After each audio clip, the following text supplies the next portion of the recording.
ಇಲ್ಲಿ ವಸಂತ ಮೇಡಮ್ ಅವರು ಮತ್ತು ನೇತ್ರಾವತಿ ಮೇಡಮ್ ಅವರು ಸಾಧನೆ ಮಾಡಿರೋದು ಇವತ್ತು ಯಾರು ಆ ತರ ಸಾಧನೆ ಮಾಡಕ ಅವರಿಬ್ರು ಬಂದ್ಮೇಲೆ ಪೇಂಟಿಂಗ್ ಆಗಿದೆ, ಅಡ್ಮಿಷನ್ಗಳು ಜಾಸ್ತಿ ಆಗಿದಾವೆ.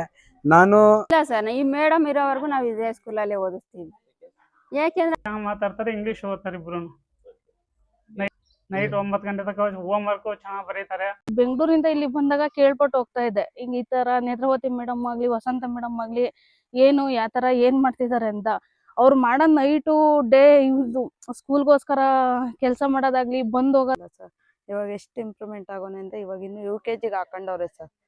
ಎಲ್ಲ ಏನ್ ಕೇಳು ABCD ಇದೀವಿ. ಮತ್ತೆ ನಮ್ಮ ಮಕ್ಕಳನ್ನ ತುಂಬಾ ಹೈಯರ್ ಎಜುಕೇಶನ್ ಮಾಡ್ಬೇಕು, ಅವ್ರಿಗೆ ಬೇಸಿಕ್ ಅನ್ನ ಇಲ್ಲಿಂದಾನೇ ಹಾಕೊಡ್ಬೇಕು ಅಂತ ಹೇಳಿ ನಾವು ನವೋದಯ, ಮುರಾರ್ಜಿ ಈ ಸ್ಪರ್ಧಾತ್ಮಕ ಪರೀಕ್ಷೆಗಳನ್ನ ಬಂದಾಗಿಂದ ಬರೆಸ್ತಾ ಇದೀವಿ. ಮೇಡಮ್ ದೇಣಿಗೆಗಳು ಮಹಾಪೂರ್ವೇ ಬರುತ್ತೆ. ಅದೇನೋ ಹೇಳ್ತಾರಲ್ಲ, ಬೇಡುವ ಕೈ ಒಳ್ಳೇದಾದ್ರೆ.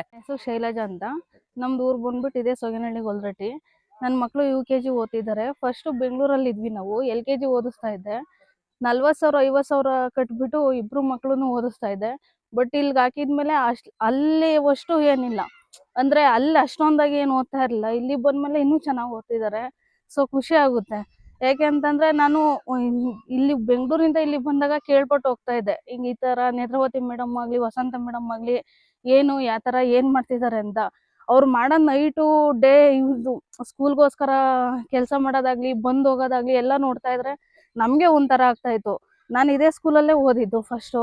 ಈ ತರ ಮ್ಯಾಮು ಈ ತರ ಅಂದ್ರೆ ಇದ್ರೆ ಇನ್ನು ನಾವು ಎಲ್ಲಿ ಯಾವ ಮಟ್ಟಕ್ಕೆ ಹೋಗ್ತಾ ಇದ್ವು ಅಂತ ಅನ್ಸುತ್ತೆ.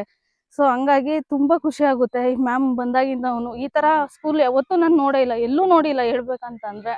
ತುಂಬಾ ಚೆನ್ನಾಗಿ ಎಲ್ಲ ಕೇರ್ ಮಾಡೋದಾಗ್ಲಿ, ಪ್ರತಿಯೊಂದು ಯೂನಿಫಾರ್ಮ್ ಇಂದ ಮತ್ತೊಂದಿಂದ ಏನೇ ಆಗ್ಲಿ, ಈಗ ಏನ್ಕಾದ್ರೂ ಅಮೌಂಟ್ ಹೇಳ್ತಿರ್ತಾರೆ ಯೂನಿಫಾರ್ಮ್ಗೆ ಮತ್ತೊಂದು ಏನಕ್ಕೆ ಆಗ್ಲಿ, ಈಗ ಪೇರೆಂಟ್ಸ್ ಏನಂತಾರೆ ಅಂದ್ರೆ ಇವ್ರು ಬಂದಾಗಿಂದ ಅಷ್ಟಾಯ್ತು ಇಷ್ಟಾಯ್ತು ಭಾರಿ ಅಮೌಂಟ್ ಆಯ್ತು ಅಂತ ತುಂಬಾ ಟೆನ್ಷನ್ ತಗೊಂಡಿರ್ತಾರೆ.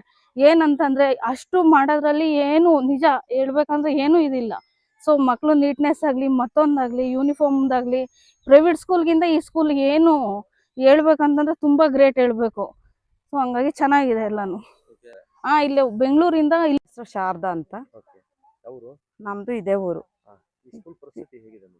ಚೆನ್ನಾಗಿದೆ ಸರ್. ನನ್ನ ಮಗ ಇನ್ನು ಅಂಗನವಾಡಿಗೆ ಹೋಗ್ತಿರ್ಲಿಲ್ಲ ಸರ್. ಆದ್ರೂ ನಾನು ಮಧ್ಯಾಹ್ನ ಗಂಟೆ ಇದ್ದು ಕರ್ಕೊಂಡು ಹೋಗ್ಬೇಕಾಗಿತ್ತು ಸರ್. ಈ ಸ್ಕೂಲಿಗೆ ಬಂದ್ಮೇಲೆ ಅವ್ನು 4 ಗಂಟೆ ತನಕ ಇಲ್ಲೇ ಇರ್ತಾನೆ ಸರ್. ಅವ್ನು ಬರೋದೇ ಇಲ್ಲ ಮನೆಗೆ, ಏನು ಓದ್ತಾ ಇರ್ಲಿಲ್ಲ, ಡ್ಯಾನ್ಸ್ ಸಮೇತ ಏನು ಮಾಡ್ತಿರ್ಲಿಲ್ಲ ಸರ್. ಇವಾಗ ಎಷ್ಟು ಇಂಪ್ರೂವ್ಮೆಂಟ್ ಆಗೋನೆ ಅಂತ ಇವಾಗ ಇನ್ನು UKG ಹಾಕೊಂಡವ್ರೆ ಸರ್. ಎಲ್ಲ ಏನ್ ಕೇಳು ABCD ಎಲ್ಲ ಹೇಳ್ತಾನೆ ಸರ್. ಅವನು ಗಾದೆ ಮಾತು ಆಯಿಂದ ಅಮ್ಮವರೆಗೂ ಹೇಳ್ತಾನೆ. ಚೆನ್ನಾಗಿ ಶಿಸ್ತೆಲ್ಲ ಚೆನ್ನಾಗಿದೆ ಸರ್. ಮತ್ತೆ ನಮ್ಮ ನಾದ್ನಿ ಮಗ ಒಬ್ಬ ಮಧುಗಿರಿಯಲ್ಲಿದ್ದ ಸರ್, MGM ಅಲ್ಲಿ ಹಾಕಿದ್ವಿ ಸರ್. ಅವನು ಅಲ್ಲೇನು ಓದ್ತಿರ್ಲಿಲ್ಲ, ಅದಕ್ಕೆ ಅಲ್ಲಿಂದ ತಂದು ಇಲ್ಲಿ ಹಾಕಿದ್ವಿ ಸರ್. ಚೆನ್ನಾಗಿ ಓದ್ತಾ ಇದ್ದಾನೆ ಸರ್. ಅವನು ಅಲ್ಲೇ ಬೆಟರ್ ಸರ್ ಪ್ರೈವೇಟ್ ಸ್ಕೂಲ್ಗಿನ್ನ. ಸುಮ್ಮನೆ ಎಲ್ಲ ಅಮೌಂಟ್ ಖರ್ಚು ಮಾಡ್ಕೋಬೇಕು ಸರ್, ಅಲ್ಲಿಗಿನ್ನ ಇಲ್ಲೇ ಬೆಟರ್ ಸರ್. ಚೆನ್ನಾಗಿ ಎಲ್ಲ ಶಿಸ್ತು ಚೆನ್ನಾಗಿದೆ, ಚೆನ್ನಾಗಿ ಕಲಿಸ್ತಾ ಇದ್ದಾರೆ ಮೇಡಮ್. ಇಬ್ರು ನೇತ್ರ ಮೇಡಮ್ ವಸಂತ ಮೇಡಮ್ ಚೆನ್ನಾಗಿ ನೋಡ್ಕೊತಿದ್ದಾರೆ. ಎಲ್ಲ ಚೆನ್ನಾಗಿ ಫೆಸಿಲಿಟಿ ಎಲ್ಲ ಚೆನ್ನಾಗಿದೆ. ಎಲ್ಲ ಮಕ್ಕಳಿಗೆಲ್ಲ ಶಿಸ್ತು, ಖುಷಿ ಇದೆ ಸರ್. ಖುಷಿ ಇದೆ ಸರ್. ನಾವೇನು ಇಲ್ಲಿ ಸೊಸಿರೋದು ಸರ್, ಆದ್ರೂ ನಮ್ಮ ಮಗನ ಅಲ್ಲಿಗೆ ಹಾಕೋಣ ಮಧುಗಿರಿಗೆ ಹಾಕೋಣ ಅಂತ ಇದ್ವಿ ಸರ್. ಆದ್ರೆ ಇವ್ರು ಬಂದ್ಮೇಲೆ ಇವತ್ತು ಸಣ್ಣ ಮಕ್ಕಳಿಗೆ ಇಂಗ್ಲಿಷ್ ಪಾಠ ಕಲ್ಸೋರಂದ್ರೆ ಈ ನಮ್ಮ ಸ್ವಾಗನಹಳ್ಳಿ ಗೊಲ್ರಟ್ಟಿಗೆ ಅವರು ತಾಯಿದೀರು ಇದ್ದಂಗೆ ನಮ್ಮ ಸ್ಕೂಲ್ಗೆ ಅಂತ ಮೇಡಮ್ ಅವರು ನಾವು ಎಂದೆಂದೂ ಕಳ್ಕೊಳಕ್ಕಾಗಲ್ಲ. ಅವ್ರೆಲ್ಲೇ ಟ್ರಾನ್ಸ್ಫರ್ ಆದ್ರು ನಮ್ಮ ಸ್ಕೂಲ್ಗೆ ಸದಾ ಅವರೇ ಇರಬೇಕು. ಈ ಸ್ಕೂಲ್ಗೆ ಬಣ್ಣ ಹೊಡ್ಸ್ಕೊಟ್ರು, ಸಹಕಾರ ನಾನು ಅವ್ರ ಜೊತೆಗೆ ಹೋಗಿ ಪ್ಲಾಟ್ಫಾರಮ್ ಮಾಡಿಸ್ಕೊಟ್ವಿ. ಗೌರ್ಮೆಂಟಿಂದ ಏನು ಅನುದಾನ ಸಿಕ್ಕಲಿಲ್ಲ, ನಾವೇ ಹೋಗಿ ಯಾರನ್ನ ಕೈ ಒಡ್ಡಿ ಬೆಂಚ್ಗಳು ಚೇರ್ಗಳು ನಮ್ಮ ಮೇಡಮ್ಮನು ವಸಂತಮ್ಮ ನಮ್ಮ ಜೊತೆಲಿ ಬಂದ್ರು.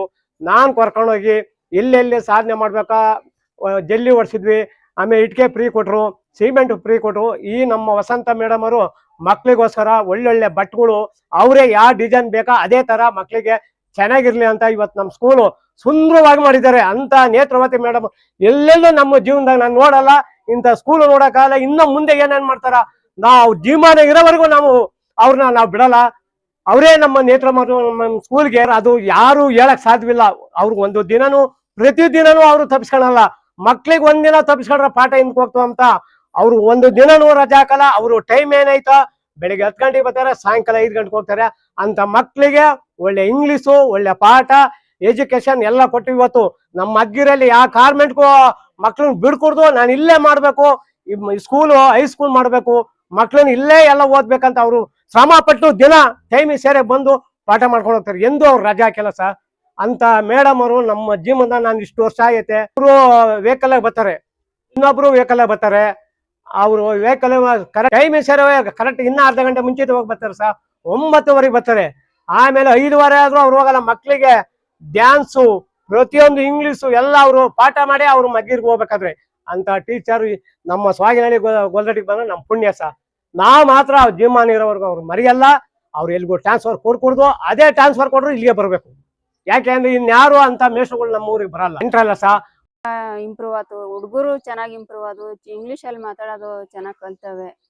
ಅಷ್ಟು ಬಿಟ್ಮೇಲೆ ಟೀಚರ್ಸ್ ವಿವೇಕಾನಂದ ಸ್ಕೂಲ್ ಸರ್, ಅಲ್ಲೇನು ಅಷ್ಟೊಂದು ಇಂಪ್ರೂವ್ ಆಗಿರಲಿಲ್ಲ ನಮ್ಮ ಪಾಪು. ಇಲ್ಲಿ ಬಂದಮೇಲೆ 1 ವರ್ಷ ಹಂಗೂ ಹೋಯ್ತು ಮೇಡಮ್ ಅವ್ರು ಬಂದಮೇಲೆ. ತಿರ್ಗಾ ಈ ಟೀಚರ್ಸು ಚೆನ್ನಾಗಿ ಸ್ಕೂಲ್ ಡೇ ಎಲ್ಲ ಮಾಡಿ ಇಂಗ್ಲೀಷಲ್ಲಿ 6 ತಿಂಗಳಿಗೋಸ್ಕರ ಮಕ್ಕಳನ್ನ ಯಾವಾಗ ಮೊರಾರ್ಜಿ ಎಕ್ಸಾಮ್ ಬರ್ಸಿ ಬರೀ 6 ತಿಂಗಳಿಗೇನೆ ಚೆನ್ನಾಗಿ ಇಂಪ್ರೂವ್ ಆಯ್ತು. ಚೆನ್ನಾಗಿ ಹುಡುಗರು ಎಲ್ಲ ಹಾಸ್ಟ್ಲಿಗೆ ಸೇರ್ಕೊಂಡ್ವು. ನಮಗೂ ಒಂಥರ ಖುಷಿ ಆಯ್ತು ಸರ್.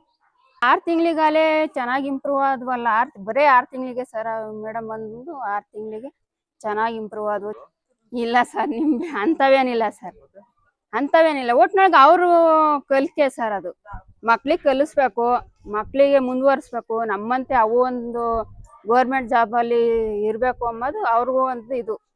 ಕಾಳಜಿಯಿಂದ ಪಾಠ ಮಾಡೋದು, ಶ್ರದ್ಧೆಯಿಂದ ಪಾಠ ಮಾಡ್ತಾವ್ರೆ ಸರ್. ಇಲ್ಲ ಸರ್, ಈ ಮೇಡಮ್ ಇರೋವರೆಗೂ ನಾವು ಇದೇ ಸ್ಕೂಲಲ್ಲೇ ಓದಿಸ್ತೀವಿ.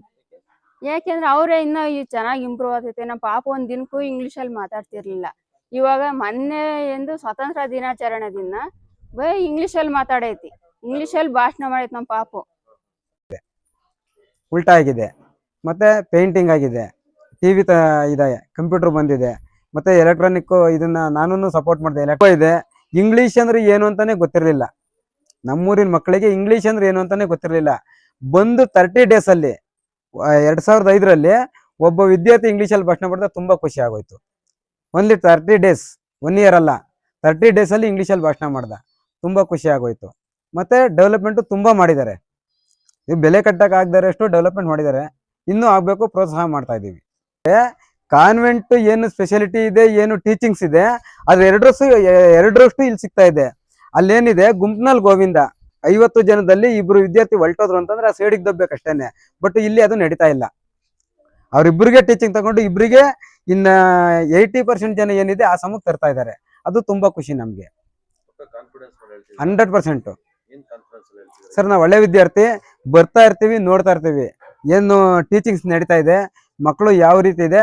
ಮೇನ್ ಪಾಯಿಂಟ್ ಎಲ್ಲಕ್ಕಿಂತ ಮುಖ್ಯವಾಗಿ ಟೌನ್ ಅಲ್ಲಿ ಏನ್ ಶಿಸ್ತು ಇದೆ ಇಲ್ಲ ಸರ್. ನಮಗೆ ಪ್ರೂಫ್ ಕೊಡಿ, ಹೇಳಿದ್ಯಾರು ಇಲ್ಲ, ನಿಮ್ಗೇನು ಪ್ರೂಫ್ ಸಿಕ್ಕಿದೆ ನಮಗೆ ಪ್ರೂಫ್ ಕೊಡಿ, ಅದ್ರ ಬಗ್ಗೆ ನಾವು ಇದನ್ನ ಮಾಡ್ತೀವಿ, ತನಿಖೆ ತಗೊಂತೀವಿ ಸರ್. ಒಪಿಯನ್ನು 90% ಆಗಿ ಎಂಡಿಂಗ್ ವರ್ಗು ಇವ್ರು ಇದ್ರು ಅಂದ್ರೆ ಹುಡುಗರು ತುಂಬಾ ಕಲೆಕ್ಷನ್ ಮಾಡ್ಕೊಬಂದು ರೆಡಿ ಮಾಡ್ತಿದ್ವಿ. ಒಂದು ಸ್ವಲ್ಪ ಸ್ಕೂಲ್ಗೆಲ್ಲ ಪೇಂಟು ಎಲ್ಲ ಮಾಡಿಸಿದ್ವಿ. ಡೆಸ್ಕು ಒಂದು ಸ್ವಲ್ಪ ಜನ ಕೊಡ್ಸೇವ್ರಿ, ದಾನಿಗಳು, ಕಂಪ್ಯೂಟ್ರುಗಳು ಸರ್ ಚೆನ್ನಾಗೈತೆ. ನನ್ನ ಮಗಳು ಇಲ್ಲೇ 4th standard 6th standard ಇಬ್ಬರು ಇಲ್ಲೇ ಓದಿದ್ದು. ಮುಂಚೆ ಒಬ್ಬರು ಇನ್ನೂ ಅಷ್ಟೊಂದು ಓದ್ತಿರ್ಲಿಲ್ಲ. ಟೀಚರ್ಸ್ ಬಂದಮೇಲೆ ಚೆನ್ನಾಗಿ ಓದ್ತಾರೆ. ಈಗ ಇಂಗ್ಲೀಷು ಓದ್ತಾರೆ, ಕನ್ನಡ ಪೂರ್ತಿ ಎಲ್ಲ ಚೆನ್ನಾಗಿ ಮಾತಾಡ್ತಾರೆ. ಮುಂಚೆ ಇಷ್ಟೊಂದು ಅವರು ಹಳೇ ಮಾಸ್ಟರ್ ಇದ್ದಾಗ ಅವ್ರಿಗೆ ಇವಾಗಲೂ ಇನ್ನೂ ಮಗ್ಗಿ ಸರಿಯಾಗಿ ಬರೋಲ್ಲ. ಅವಳಿಗೆ 7th ಹೋದ್ರೂ MGMಗೆ ಹೋಗ್ತಾಳೆ, ಅವಳಿಗಿಂತ ಸರಿಯಾಗಿ ಓದೋದು ಬರೋಲ್ಲ. ಈಗ ಈ ಟೀಚರ್ಸ್ ಬಂದಮೇಲೆ ಚೆನ್ನಾಗಿ ಓದ್ತಾರೆ, ಚೆನ್ನಾಗಿ ಮಾತಾಡ್ತಾರೆ, ಇಂಗ್ಲೀಷ್ ಓದ್ತಾರೆ ಇಬ್ರು. ನೈಟ್ 9 ಗಂಟೆ ತನಕ ಹೋಮ್ ವರ್ಕು ಚೆನ್ನಾಗಿ ಬರೀತಾರೆ, ಪಾಠನೂ ಹಂಗೆ ಹೇಳ್ಕೊಡ್ತಾರೆ ಮೇಡಮ್ ಅವರು. ಚೆನ್ನಾಗಿ ಇಂಪ್ರೂವ್ ಮಾಡ್ಯಾರ ಸ್ಕೂಲ್ ಬಂದಮೇಲೆ. ಇನ್ನು ಚೆನ್ನಾಗಿ ಇಂಪ್ರೂವ್ಮೆಂಟ್ ಆಗ್ಬೇಕು, ಇನ್ನೂ ಚೆನ್ನಾಗಿ. ಇವಾಗ ಸದ್ಯಕ್ಕೆ ಹುಡುಗರೆಲ್ಲ ಚೆನ್ನಾಗಿ ಓದ್ತಾರೆ, ಇಂಗ್ಲೀಷ್ ಪೂರ್ತಿ ಚೆನ್ನಾಗಿ ಓದ್ತಾರೆ. ಮುಂಚೆ ಕನ್ನಡನೇ ಓದೋದು ಬರ್ತಿರ್ಲಿಲ್ಲ ಹುಡುಗರಿಗೆ. ನನ್ನ ಹೆಸರು ವಸಂತ ಅಂತ. ನಾನು ಈ ಶಾಲೆಗೆ ಬಂದಿದ್ದು 2021ರಲ್ಲಿ ಸರ್. ನನ್ನ ಜೊತೆ ವೀರಭದ್ರಯ್ಯ ಸರ್ ಅಂತೇಳಿ ಸರ್ ಇದ್ರು. ಸರ್ HM ಆಗಿದ್ರು. ನಾನು ಅವ್ರ ಜೊತೆ ಸಹ ಶಿಕ್ಷಕಿಯಾಗಿ ಕೆಲಸ ಮಾಡ್ತಾ ಇದ್ದೆ. ನಾನು ಬಂದಾಗ ಇಲ್ಲಿ ಮಾಮೂಲಿ ಈಗೇನಿದೆ 2 ಕೊಠಡಿ, ತುಂಬಾ ಹಳೆಯ ಕೊಠಡಿ ತರ ಇತ್ತು. ಈ ಶಾಲೆಯಲ್ಲಿ ಕಾಂಪೌಂಡ್ ಒಂದು 90% ಕಾಂಪೌಂಡ್ ಆಗಿತ್ತು. ನಾನು ಬಂದ್ಮೇಲೆ ಒಂದು 5% ಕೊಠಡಿ ಬ್ಯಾಕು, ಒಂದು 5% ಕಾಂಪೌಂಡ್ ಒಂದು ಕವರ್ ಆಯ್ತು. ಅಷ್ಟು ಬಿಟ್ರೆ ನಮ್ಮ ಶಾಲೆಯಲ್ಲಿ ಇನ್ನೇನೂ ಸಹ ಇರಲಿಲ್ಲ. ಈ ಕಡೆ ರೂಮು ತುಂಬಾ ಹಳೇದು, ಅಂದ್ರೆ ಈ ಶಾಲೆ ಓಪನ್ ಆದಾಗ ಇದ್ದಂತ ಕೊಠಡಿ ಅದು. ನೆಲದಲ್ಲಿ ಏನಿತ್ತು ಬರೀ ಕಡಪ ಕಲ್ಲಿತ್ತು, ಅದು ಎಲ್ಲ ಹೋಗಿತ್ತು. ಮಕ್ಕಳು ಕಸ ಹೊಡಿಯೋದಕ್ಕೆ ತುಂಬಾ ಎಲ್ಲ ಏನು ಮಣ್ಣೆಲ್ಲ ಸೇರ್ಕೊಂಡು ಮಕ್ಕಳು ಕುತ್ಕೊಳ್ಳೋದಕ್ಕೆ ವ್ಯವಸ್ಥೆ ಇರ್ಲಿಲ್ಲ. ಹೆಂಗ್ ಮಾಡೋದು ಈ ರೂಮಲ್ಲಿ, ಹೆಂಗ್ ಕುತ್ಕೊಳ್ತಾರೆ ಮಕ್ಕಳು ಅಂತೇಳಿ ತುಂಬಾ ಇದಾಯ್ತು. ಮತ್ತೆ ನಾನು ಸರ್ ಜೊತೆ ಚರ್ಚೆ ಮಾಡಿ ಏನ್ ಮಾಡೋದು ಸರ್, ಮಕ್ಳಿಗೆ ಕೂತ್ಕೊಳ್ಳಕ್ ಒಂದ್ ವ್ಯವಸ್ಥೆ ಮಾಡ್ಬೇಕು, ಫರ್ನಿಚರ್ ಅಲ್ಲ ನೆಲ ಫ್ಲೋರಿಂಗ್ ಮಾಡ್ಬೇಕು ಅಂತೇಳಿ ಸರ್ ಜೊತೆ ಚರ್ಚೆ ಮಾಡಿದಾಗ ಸರ್ ಸ್ವಲ್ಪ ರಿಟೈರ್ಡ್ ಹತ್ರದಲ್ಲಿದ್ರು, ಆದ್ರೂ ಇರ್ಲಿ ಅಂತೇಳಿ ನನ್ಗೆ ಕೋಆಪರೇಟ್ ಮಾಡಿದ್ರು. ಸರ್ ನಾನು ಇಬ್ರು ಸೇರಿ ಏನ್ ಮಾಡಿದ್ವಿ, ಆ ನೆಲಕ್ಕೆ ಮೊದ್ಲು ಮಕ್ಳು ಕೂತ್ಕೊಳ್ಳೋ ವ್ಯವಸ್ಥೆ ಮಾಡೋಣ ಅಂತ ಹೇಳಿ ಫ್ಲೋರಿಂಗಿಗೆ ಟೈಲ್ಸ್ ಒಂದ್ ಹಾಕ್ಸ್ಕೊಂಡ್ವಿ. ಮತ್ತೆ ಗೇಟ್ ಏನಾಗಿತ್ತು, ಗೇಟ್ ಇರ್ಲಿಲ್ಲ ಸರ್, ಬಿದೋಗಿತ್ತು ಗೇಟು. ಆ ವೆಯ್ಟ್ ಏನೋ ಆಗಿ ಗೇಟು ತೆಗ್ದಿಟ್ಬಿಟ್ಟಿದ್ರು. ದನ ಕರುಗಳು ಮೇಕೆಗಳು ಕುರಿಗಳು ಜಾಸ್ತಿ ಇಲ್ಲಿ, ಸೊ ಎಲ್ಲ ಒಳಗಡೆ ಬರ್ತಾ ಇದ್ವು. ಮತ್ತೆ ಏನ್ ಮಾಡಿದ್ವಿ, ಅದಕ್ಕೆ ಆ ಗೇಟನ್ನ ಫಿಕ್ಸ್ ಮಾಡ್ಕೊಂಡು ಒಂದು ಆರ್ಚನ್ನ ಮಾಡೋಣ ಶಾಲೆಗೆ ಅಂತೇಳಿ ಸರು ನಾನು ಸೇರ್ಕೊಂಡು ಅವ್ರು ಹೋಗೋ ಅಷ್ಟ್ರಲ್ಲಿ ಆರ್ಚ್ ಮುಗಿಸ್ಕೊಳ್ಳೋಣ ಅಂತೇಳಿ ಆರ್ಚನ್ನ ಮಾಡಿದ್ವಿ. ಇಷ್ಟು ವ್ಯವಸ್ಥೆ ಆಯ್ತು. ಮತ್ತೆ ಪೇಂಟ್ ಏನು ಇರ್ಲಿಲ್ಲ ಬಿಡ್ರಿ, ಆ ಕಾಂಪೌಂಡ್ ಅಂತೂ ಬರೀ ಸಿಮೆಂಟು, ಅದು ಪ್ಲಾಸ್ಟಿಂಗು ಆಗಿಲ್ಲ. ಆದ್ರೂ ಸರ್ ಏನ್ ಮಾಡೋದು, ಸುಮ್ನೆ ಒಂದ್ ಸುಣ್ಣನ ಹೊಡ್ಸಿದ್ರು. ಅವ್ರ ಕೈಲಾಗ ಅಷ್ಟ್ರಲ್ಲಿ ಎಷ್ಟಾಗುತ್ತೋ ಅಷ್ಟನ್ನ ನಂಗೆ ಸಹಕಾರ ಕೊಟ್ಟು ಮಾಡಿಸಿದ್ರು. ನಂತರ ಸರ್ ರಿಟೈರ್ಡ್ ಆದ್ಮೇಲೆ ಏನಾಯ್ತು, ನನ್ ಜೊತೆಗೆ ನನ್ನ ಕೊಲೀಗಾಗಿ ಶ್ರೀಮತಿ ನೇತ್ರಾವತಿ ಮೇಡಮ್ ಬಂದ್ರು. ನೇತ್ರಾವತಿ ಮೇಡಮ್ ಬಂದ್ಮೇಲೆ ಅವರು ಇಡೀ ತಾಲೂಕೆಲ್ಲ ನೋಡಿದ್ದ ಎಲ್ಲಾ ಶಾಲೆಗಳನ್ನ ನೋಡಿದ್ರು. ಈ ಝೀರೋ ಇರೋ ಶಾಲೆನ ಏನಾರು ಮಾಡ್ಬೇಕಲ್ಲ ಅಂತೇಳಿ ತುಂಬಾನೇ ತುಂಬಾ ಶ್ರಮ ಪಟ್ಟು ಊರವ್ರನ್ನ ಸಹಕಾರ ತಗೊಂಡ್ರು. ದಾನಿಗಳು ಎಲ್ಲೆಲ್ಲಿದಾರೋ ಎಜುಕೇಶನ್ ಇಸ್ ಓನ್ಲಿ ವೆಪನ್ ಅಂತ ಅನ್ನಿಸ್ತು. ನಾನು ನೆಕ್ಸ್ಟ್ ಜನರೇಷನ್ ರೆಡಿ ಮಾಡ್ಬೇಕು ಅಂದಾಗ ಎಜುಕೇಶನ್ ಕಡೆನೆ ಫೋಕಸ್ ಮಾಡ್ಬೇಕು ಅಂತ I focus on quality education. ಇವತ್ತು ನಾನು ಶಾಲೆಗೆ ಬಂದಾಗ ಊರವರಿಗೆ ಪಾಪ ಇನ್ನೂ ಎಜುಕೇಶನ್ ಅಂದ್ರೆ ಅಷ್ಟು ಇಂಪಾರ್ಟೆನ್ಸ್ ಇನ್ನೂ ಬಂದಿಲ್ಲ ಸರ್, ಓಪನ್ ಆಗಿ ಹೇಳ್ತಾ ಇದ್ದೀನಿ. ಬಟ್ ನಾನ್ ಬಂದ ಮೇಲೆ ಸ್ವಲ್ಪ ಯಾರ್ಯಾರು ಶಿಕ್ಷಣ ಆಸಕ್ತರಿದ್ರು ಅವರೆಲ್ಲ ಶಾಲೆ ಕಡೆ ಬರಂಗಾಗಿದ್ದಾರೆ. ಫಸ್ಟ್ ಪೇರೆಂಟ್ಸ್ ಮೀಟಿಂಗ್ ಕರೆದಾಗ ಶೂನ್ಯ, ಹಾಜರಾತಿ ಶೂನ್ಯ. ಬಟ್ ಇವತ್ತು ನಾವು ಪೇರೆಂಟ್ಸ್ ಮೀಟಿಂಗ್ ಅಂತ ಕರೆದ್ರೆ ಮಕ್ಕಳಿಗಿನ್ನ ಪೇರೆಂಟ್ಸೇ ಸಂಖ್ಯೆ ಜಾಸ್ತಿ ಇರ್ತಾರೆ. ಯಾಕಂದ್ರೆ ಒಂದು ಮಗುಗೆ ಇಬ್ಬಿಬ್ರು ಪೇರೆಂಟ್ಸ್ ಬರ್ತಿದ್ದಾರೆ, ಏನೋ ಹೇಳ್ತಾರೆ ಮೇಡಮ್ ಕನ್ಸರ್ನ್ ಆಗಿ ಅಂತ. ಅದ್ರ ಬಗ್ಗೆ ಮೀಟಿಂಗ್ಸ್ ಎಲ್ಲ ರೆಕಾರ್ಡಿಂಗ್ಸ್ ಎಲ್ಲ ಇದೆ. ಇವತ್ತು ನಮ್ಗೆ ಅದು ಖುಷಿ, ಮಕ್ಕಳ ಬಗ್ಗೆ ಫೋಕಸಿವ್ ಆಗಿ ಪೇರೆಂಟ್ಸ್ ಬರ್ತಾ ಇದ್ದಾರೆ. ಇಲ್ಲಿ ನಮ್ಮ ಮಕ್ಕಳಲ್ಲಿ ನಾನು ಗೌರ್ಮೆಂಟ್ ಶಾಲೆ ಆದ್ರೂ ಓಪನ್ ಚಾಲೆಂಜಿಂಗ್ ಆಗಿ ಹೇಳ್ತಾ ಇದ್ದೀನಿ, 1st to 3rd ಸ್ಟ್ಯಾಂಡರ್ಡ್ ಮಕ್ಕಳಿಗೆ ನೀವು ಯಾವ ಇಂಗ್ಲಿಷ್ ಬುಕ್ ಆದ್ರೂ ಕೊಡಿ ಓದ್ತಾರೆ, ಆ ಲೆವೆಲ್ಗೆ ಎಜುಕೇಶನ್ ಇದೆ. ಇಲ್ಲಿ ಕೊರತೆ ಏನು ಅಂದ್ರೆ ಗೌರ್ಮೆಂಟ್ ಶಾಲೆ ಮಕ್ಕಳಲ್ಲಿ ಜ್ಞಾನಾತ್ಮಕ ವಲಯದ ಕೊರತೆ ಇಲ್ಲ, ಅವ್ರಿಗೆ ಫೀಡ್ ಮಾಡುವಂತ ಫೀಡಿಂಗ್ ಸ್ಟೈಲ್ ಅಲ್ಲಿ ಕೊರತೆ ಇದೆ. ಅದನ್ನ ನಾವು ಸರಿದೂಗಿಸ್ಕೊಂಡ್ವಿ ಅಂದ್ರೆ ಒಳ್ಳೆ ಕ್ವಾಲಿಟಿ ಎಜುಕೇಶನ್ ಬರುತ್ತೆ. ನನ್ನ ಮಕ್ಕಳೆಲ್ಲ ಮುಂದಕ್ಕೆ IAS, KAS ಮತ್ತೆ ಡಾಕ್ಟರ್ಸ್, ಇಂಜಿನಿಯರ್ಸ್ ಈ ರೀತಿ ಆಗ್ಬೇಕು ಅನ್ನೋ ಕನಸು ಕಟ್ಟಿ ನಾನು ಸರ್ಕಾರಿ ಶಾಲೆಯಲ್ಲಿ ದುಡಿತಾ ಇದ್ದೀನಿ. ಖಂಡಿತ ಇದು ಫಿಸಿಕಲ್ ಫೆಸಿಲಿಟೀಸ್ ಬಿಡಿ, ಈಗಿನ ಕಾಲದಲ್ಲಿ ದೇಣಿಗೆಗಳು ಮಹಾಪೂರವೇ ಬರುತ್ತೆ. ಅದೇನೋ ಹೇಳ್ತಾರಲ್ಲ, ಬೇಡುವ ಕೈ ಒಳ್ಳೇದಾದ್ರೆ ಕೊಡುವ ಮನಸ್ಸು ಒಳ್ಳೇದೇ ಇರುತ್ತೆ. ಆದ್ರೆ ನನ್ನ ಫೋಕಸಿವ್ ಇರ್ತಕ್ಕಂಥದ್ದು ನನ್ನ ಶಾಲೆ 100ರ ದಾಖಲಾತಿ ಗಡಿ ದಾಟಬೇಕು. ಸರ್ಕಾರಿ ಶಾಲೆಯಲ್ಲಿ ದಾಖಲಾತಿ ಕ್ಷೀಣಿಸ್ತಾ ಇದೆ. ಬಟ್ ನನಗೆ ಒಂದು ಹೆಮ್ಮೆಯ ವಿಚಾರ ಏನು ಅಂದ್ರೆ ನಾನು ಹೋಗಿದ ಕಡೆ ಎಲ್ಲ ದಾಖಲಾತಿ ಹೆಚ್ಚಾಗ್ತಿದೆ. ನಾನು ಹೋದಾಗ ಹನುಮಂತನಹಳ್ಳಿ 47, ಬಿಟ್ಟು ಬರ್ಬೇಕಾದ್ರೆ 97. ಅಂಡ್ ನಾನು ಉರ್ದು ಶಾಲೆಗೆ ಹೋದಾಗ ಶೂನ್ಯ ದಾಖಲಾತಿ, 0 ಮಕ್ಕಳೇ ಇರ್ಲಿಲ್ಲ. ನಾನು ಅಲ್ಲಿ ಹೋದ್ಮೇಲೆ 9 ಜನ ಮಕ್ಕಳು ದಾಖಲಾತಿ ಮಾಡಿ ಅಲ್ಪಸಂಖ್ಯಾತರ ಶಾಲೆಯನ್ನು ತೆಗ್ದೆ. ಇವತ್ತು ಇಲ್ಲಿ ಬಂದಾಗ 13 ಜನ ಮಕ್ಕಳು, ಸದ್ಯಕ್ಕೆ ಇವತ್ತಿಗೆ 13 ಒಳ್ಳೆ ಫಿಗರ್ ಆಗಿ 31 ಆಗಿ ನಂಬರ್ ಜಸ್ಟ್ ಎಕ್ಸ್ಚೇಂಜ್ ಆಗಿದೆ. 13 ಇದ್ದಿದ್ದು 31 ಆಗಿದೆ. ಈ 31 ಬೇಗ 100 ಆಗ್ಬೇಕು ಅನ್ನೋದು ನನ್ನ ಆಸೆ ಇದೆ ಸರ್, ಅಕ್ಕಪಕ್ಕ ಹಳ್ಳಿಗಳಿಂದ. ಬಟ್ ಏನಂದ್ರೆ ಇಲ್ಲಿ ಸ್ವಲ್ಪ ಕೊಠಡಿಗಳ ಕೊರತೆ ಇರೋದ್ರಿಂದ ನಾವು ಅದನ್ನ ಅವಾಯ್ಡ್ ಮಾಡಿ ಬರೀ ಊರಿನ ಅಡ್ಮಿಷನ್ಸ್ ಮಾತ್ರ ಕೊಡ್ತಾ ಇದೀವಿ. ನಮ್ಗೆ ನಿಯರ್ ಬೈ ಒಂದು 3 ಕಿಲೋಮೀಟರ್ಸ್ ಡಿಸ್ಟೆನ್ಸ್ ನಾವು ಕವರ್ ಮಾಡ್ಕೊಂಡ್ವಿ ಅಂದ್ರೆ ನನ್ನ 100ರ ದಾಖಲಾತಿ ಮುಂದಿನ ವರ್ಷನೇ ಮುಟ್ಟೋದ್ರಲ್ಲಿ ಯಾವುದೇ ಸಂಶಯ ಇಲ್ಲ ಸರ್. ಖಂಡಿತ. ಸರ್, ಸಾರಿಗೆ ವ್ಯವಸ್ಥೆ ಒಂದು ಅಂಡ್ ಬಿಲ್ಡಿಂಗ್ ವ್ಯವಸ್ಥೆ ಒಂದು.